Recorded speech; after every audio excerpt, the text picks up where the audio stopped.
You guys, SpaceX, they did it again. They do. So we've been following, obviously, everybody has been following SpaceX and their push to make these reusable rockets, right? Mm. And they just took a huge leap forward. So imagine a rocket launch, but instead of that first stage, falling back to Earth like it normally does, this time they caught it in midair. Yeah, it was really something. Okay, so like I said, I think everybody has been following this, but for those of us who didn't stay up until 3:00 a.m. to catch that live stream, can you tell us what happened with this latest launch?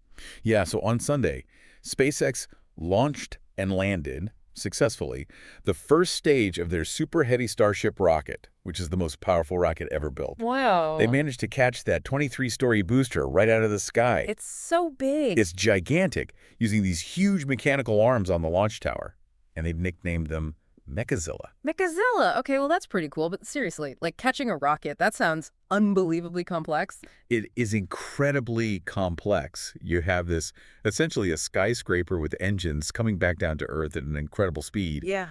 And these Mechazilla arms have to grab it at just the right moment, with just the right amount of force, to bring it to a safe and controlled stop.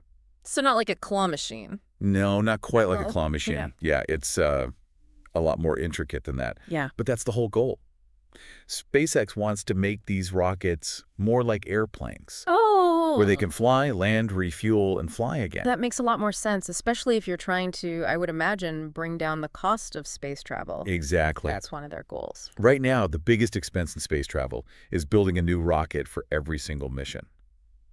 But if you can recover and reuse the most expensive part, which is that massive first stage booster, multiple times, it changes everything.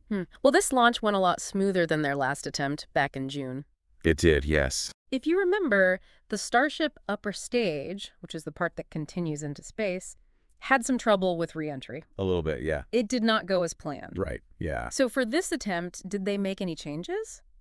They did. They made some upgrades Okay. to the Starship's heat shields and the steering fins. Okay.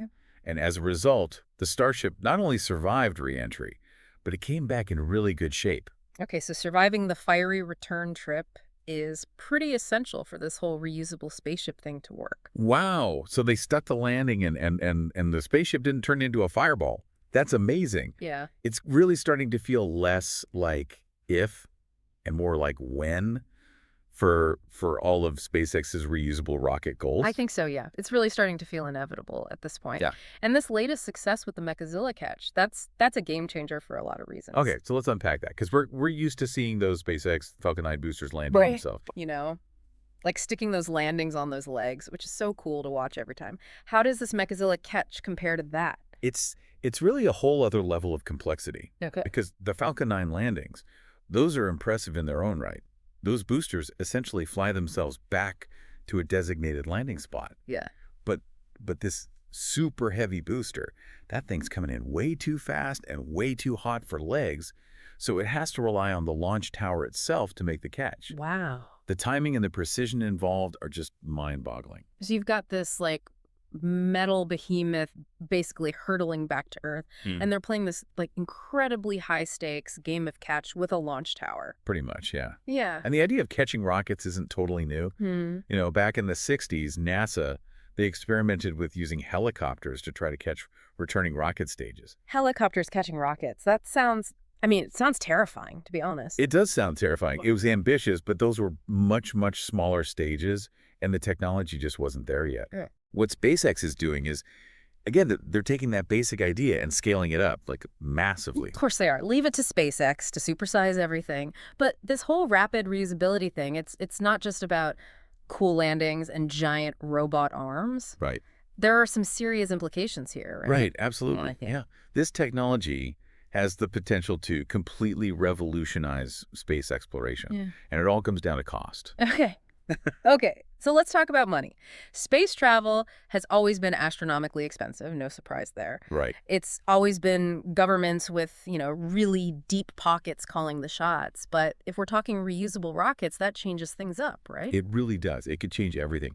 Like you said, launching anything into space costs a fortune because we're essentially building a brand new rocket for every single mission. Right.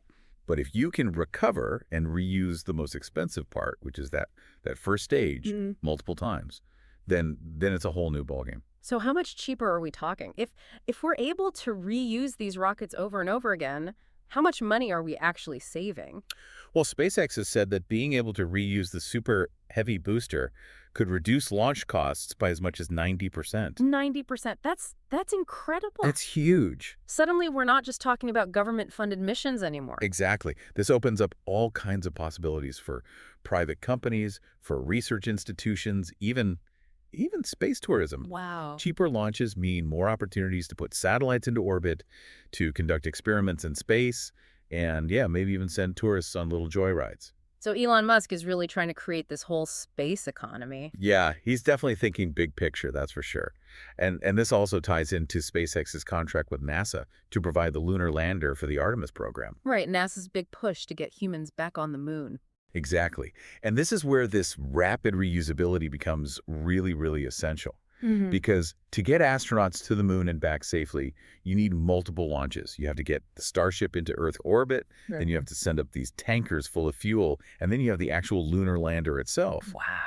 So if they had to build a brand new super heavy booster for every single launch, the costs would be, well, it'd be astronomical. Yeah. But by catching and reusing those boosters, it becomes much more, well, feasible and affordable. It's really kind of mind-blowing when you think about it. Like, we have this company, SpaceX, and they're out there catching rockets with giant robot arms, all in the name of making space travel more, well, I don't know if normal is the right word. Maybe more accessible. Yeah, more accessible. And that is a future I'm really excited to see. It's a really exciting time to be paying attention to all of this, that's for sure. It really is. So if you're listening to this and your mind isn't at least a little bit blown, I don't know what to tell you. SpaceX is out there catching rockets with giant robot arms. Just let that sink in for a minute. And while you're at it, think about this. If they can make this kind of technology a reality, what else is within reach? What other seemingly impossible feats of engineering and innovation might we see in the near future of space travel? That's something to ponder the next time you look up at the night sky. Thanks for joining us for this deep dive into the latest SpaceX launch. Until next time, keep exploring.